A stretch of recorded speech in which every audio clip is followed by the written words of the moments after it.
अस्सलाम वालेकुम नाज़रीन, S7 न्यूज़ में आपका सभी का इस्तकबाल है। मैं सैयद शहबाज। आइए देखते हैं आज की ये खबर। नहमदुहु व नसल्ली अला रसूलिहिल करीम।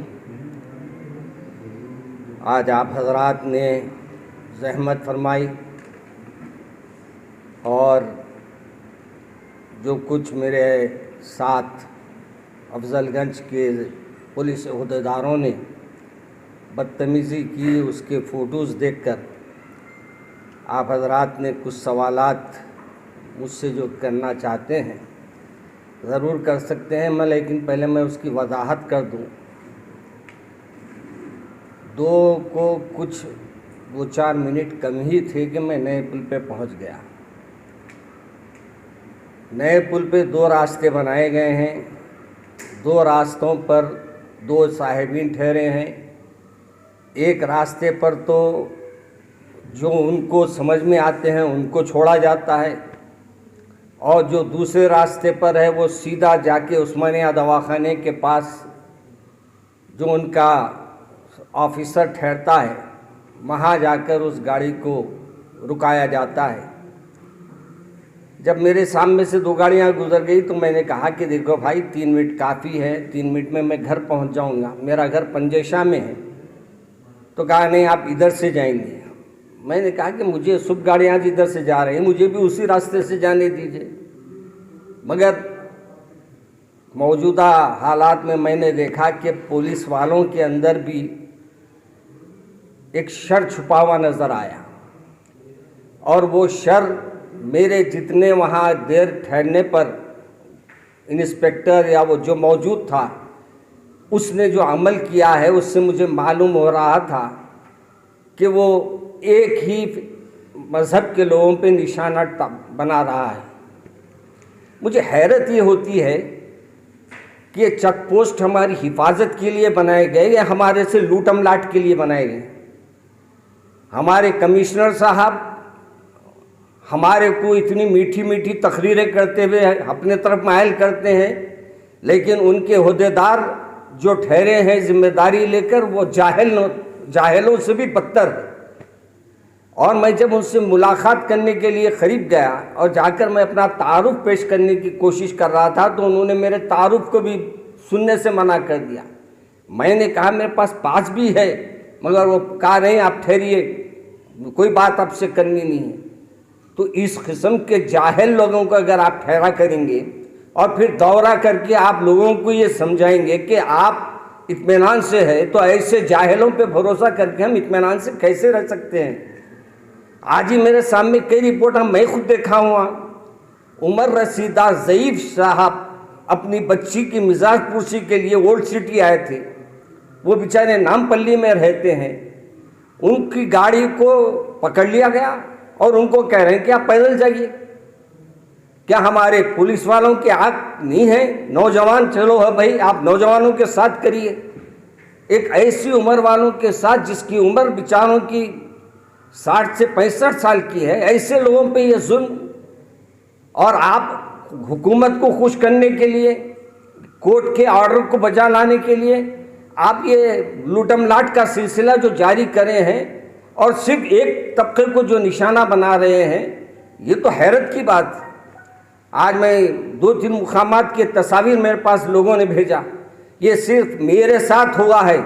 मैं वो जो लोगों को तकरीबन लोग जानते हैं मेरे साथ जब ये अमल हुआ है तो आम पब्लिक के साथ ये पुलिस वाले क्या रवैया इख्तियार करते होंगे, इनके साथ क्या अंदाज इख्तियार करते होंगे।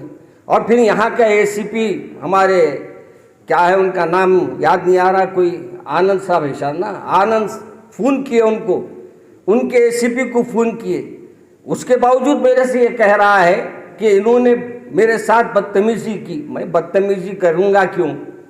और मेरे को बदतमीज़ी अगर करना रहता तो मैं चौरस्ते पे आके बैठ के पूरे मीडिया वालों को बुलाकर उनके वहाँ बदतमीज़ी करता, मगर मुझे वो नहीं करना था क्योंकि मुझे घर आना था। और मैं एक कमेटी में से आ रहा था, एक मदरसे की कमेटी थी, उसमें गया मियाँपुर। वहाँ से हालांकि मैं 1-12:30 को निकल गया, रास्ते में इतनी ट्रैफिक, और फिर जिधर देखो सिग्नल पड़े हुए। अब सिग्नलों से बचेंगे तो भी आप जुर्माने लगा रहे हैं। अगर आप ट्रैफिक को कैसे उसको छोड़ के हम आगे बढ़ेंगे, ये भी तो हमारे लिए मसला है। इसलिए मैं हमारे होम मिनिस्टर साहब से तो नहीं कहता, मैं होम मिनिस्टर साहब से कहूँ कि उन्होंने क्या होम है ही ना, मिनिस्टर है उन्होंने। बहरहाल जो अब हमारे सीपी साहब या वो डीआईजी साहब जो ओल्ड सिटी के पहले जिम्मेदारी कबूल दिए हैं, उन्होंने जिम्मेदारियां निभाए हैं, उनसे मेरी गुजारिश है कि ये ऐसे पुलिस वालों पे सख्त एक्शन लिया जाए। और मेरे को अफसोस इस बात पे भी है कि लोग इनसे खैरखाई क्या करेंगे। अभी एक देखा मैं, एक हामिला औरत को लेकर जा रही, उनसे गाड़ी छीन ले रही, ये कोई शराफत है? 15 मिनट पहले 2 से 15 मिनट पहले, चलिए आपके 2 बज गए तो अलग बात है, फिर ऐसे केसों में कौन उनको हमदर्दी करेगा? क्या नहीं तो आप एक एम्बुलेंस हर जगह वहाँ ठहरा कीजिए, अगर ऐसे कोई हालात हो रहे हैं तो वहाँ ऑटो खड़ा कीजिए। लोगों को आप जहाँ गाड़ियाँ छीन रहे हैं वहाँ से घर को भेजने का इंतज़ाम आप कीजिए। ये कौन सा जुल्म है? और फिर हमारे पास जुल्म के ऊपर आवाज़ उठाने को तैयार नहीं है। अफसोस ये होता है कि हमारे पास हमारी कोई बात कोई पहुँचाने वाला नहीं है और हुकूमत को कोई जोड़ने वाला नहीं है। और सीपी साहब तो हमारे सिर्फ बहुत मीठे मीठे तकरीरा कर देते, उन्होंने समझते मैं तकरीरा कर दिया मेरा काम बर्खास्त। मगर हकीकत ये है भाई कि आज के दौर में मैं ये नहीं चाह रहा हूँ कि किसी को जज्बात में लाना, मैं ये चाह रहा हूँ कि हम कानून का एहतराम करते हैं, आप भी हमारे साथ नरमी का बर्ताव करें। हाँ, नौजवान अगर फिर रहे हैं आप उनको बराबर रोकिए, बराबर उनसे सवाल कीजिए, मगर कोई अच्छी अहम शख्सियत दिखती है तो उसके साथ का तो मामला अपना रुख बदल के बात कीजिए। वही आप अपनी ज़बान, वही अपनी लफ्ज़ी, वही अपनी पुरानी आदतें कैसे आप बर्दाश्त की जाएंगी? इसलिए मैं मौलाना, चालान हुआ आपके साथ या फिर बातचीत करके छोड़ा गया आपको?